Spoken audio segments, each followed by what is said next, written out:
अस्सलाम वालेकुम, मैं हूं Farooq Baloch, London based financial journalist. जो मेरा FTSE 100 इंडेक्स ETF है जिसका टिकर है CUKX, उसने पिछले एक साल में इन्वेस्टर्स को 20% प्रॉफिट दिया, यानी हर 100 पाउंड की इन्वेस्टमेंट पे 20 पाउंड का प्रॉफिट। मेरे केस में 14% यानी 14 पाउंड का प्रॉफिट हर 100 पाउंड पे, क्योंकि मैंने अक्टूबर में इन्वेस्टमेंट की थी, मेरा पूरा साल नहीं हुआ। लेकिन इस फ़ंड का जो पूरा साल है उसमें 20% प्रॉफिट आया है। लेकिन इसके भी दो वर्जन्स हैं। एक डिस्ट्रीब्यूटिव वर्जन है जिसके अंदर डिविडेंड जो भी पे आउट होता है वो आपको ऑटोमेटिक कैश की सूरत में आपके बैंक अकाउंट में ट्रांसफ़र हो जाता है। दूसरा एक्यूमुलेटिव वर्जन होता है जिसमें जो डिविडेंड का अमाउंट है वो ऑटोमेटिकली री इन्वेस्ट हो जाता है। ये दोनों ETF ही लंदन लिस्टेड 100 जो लार्ज कंपनीज़ हैं उनको ट्रैक करते हैं, यानी यूके स्टॉक मार्केट को ट्रैक करते हैं। लेकिन इन दोनों में से बेहतर कौन सा? इनका एक मवाजना मैं एक पिछली वीडियो में कर चुका हूँ, जो आप मेरी टाइमलाइन पे जाके देख सकते हैं। आज हम पिछले एक साल की जो इनकी परफॉर्मेंस है उस पर नज़र डालेंगे और उसकी मदद से समझेंगे कौन सा बेहतर हो सकता है। तो जो मेरा वाला वर्जन है एक्यूमुलेटिव ETF यानी CUKX, जिसके अंदर डिविडेंड री इन्वेस्ट हो जाता है, उसके अंदर 20% रिटर्न आ रहा है। लेकिन इसके मुकाबले में जो इसका डिस्ट्रीब्यूटिव वर्जन है जिसमें डिविडेंड जो है वो कैश की सूरत में आपके अकाउंट में ट्रांसफ़र हो जाता है और उसका टिकर है ISF, उसका जो प्राइस इंक्रीज़ हुआ है पिछले एक साल में वो 16 पॉइंट समथिंग परसेंट है। लेकिन उसका डायरेक्ट डिविडेंड भी लोगों को दिया गया है, तो उसको अगर हम देखें तो 30p आई थिंक 30.45 पेंस पर शेयर के हिसाब से उसने डिविडेंड दिया है पिछले एक साल में, जो कि 12 मंथ ट्रेलिंग अगर आप डिविडेंड यील्ड देखेंगे तो तकरीबन 2.97% के आसपास बनती है।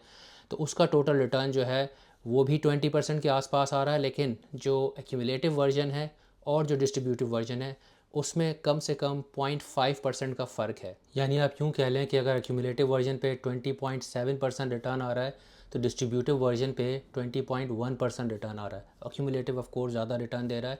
आपको ये छोटा लगेगा, लेकिन अगर इसको आप लॉन्ग टर्म में देखें, यानी एक साल के बजाय अगले 10 साल में देखें, तो ये बहुत बड़ा फ़र्क बन जाएगा। और एक और चीज़ यहाँ पे जो मैं क्लियर कर दूँ कि जो 20.1% रिटर्न आ रहा है डिस्ट्रीब्यूटिव वर्जन का, उसके अंदर भी आपका जो रिटर्न है बेसिकली वो कम हो सकता है, क्योंकि जब आप अपना डिविडेंड लेके उसको दोबारा इन्वेस्ट करने की कोशिश करेंगे कि मैं शेयर सस्ते में ख़रीद लूँ और मेरे पास ज़्यादा शेयर हो जाएं, तो उस सूरत में जो आप बार बार इन्वेस्टमेंट करेंगे उसकी वजह से हर ट्रांजैक्शन पे आपको कोई ना कोई फ़ीस पड़ेगी। और अगर आपका ब्रोकरेज फ्री भी है, आपको फ्री ऑफ कॉस्ट ये सर्विस दे रहा है, तो भी वो स्प्रेड पे आपसे पैसे बनाते हैं। यानी जो प्राइस एप्रिसिएशन हो रही है उसका पूरा एडवांटेज आपको नहीं मिलता। छोटा मोटा अपना कमीशन वो उड़ा ही लेते हैं, चाहे वो ऑफिशियली स्टेट कर भी रहे हो कि वैसा नहीं करते। तो आपका जो टोटल रिटर्न है वो और भी कम हो सकता है अगर डिस्ट्रीब्यूटिव ETF के अंदर आप इन्वेस्टमेंट करते हैं तो। लेकिन इसका मतलब ये नहीं है कि डिस्ट्रीब्यूटिव जो है वो बेहतर नहीं है, एक्यूमुलेटिव बेहतर है। ये डिपेंड करता है कि आपका इन्वेस्टमेंट गोल क्या है। अगर आपका इन्वेस्टमेंट गोल है आपका जो रिटर्न है उसको मैक्सिमाइज़ करना है, कंपाउंडिंग का फ़ायदा लेना है, यानी पैसा री इन्वेस्ट होता रहे ओवर टाइम, आपको कुछ ना करना पड़े और ज़्यादा रिटर्न आए, तो एक्यूमुलेटिव वर्जन बेहतर होता है। क्योंकि लॉन्ग टर्म में जितनी मैंने बेसिक रिसर्च की है उसके हिसाब से तो यही लग रहा है कि एक्यूमुलेटिव वर्जन बेहतर होता है। लेकिन डिस्ट्रीब्यूटिव वर्जन उसको सूट करता है जिसको स्टेडी इनकम चाहिए। जैसे आपने घर ख़रीदा, आपको उसका मुसलसल किराया चाहिए हर महीने और आपके घर की कीमत भी बढ़ती रहे। इसी तरह से डिस्ट्रीब्यूटिव उनको सूट करता है जो चाहते हैं कि डिविडेंड का अमाउंट उनको हर महीने मिलता रहे, उससे वो अय्याशी करें, पैसे खर्च करें, शॉपिंग करें, गाड़ी खरीदें, जो भी करें, इन्वेस्टमेंट के साइज़ पर डिपेंड करता है।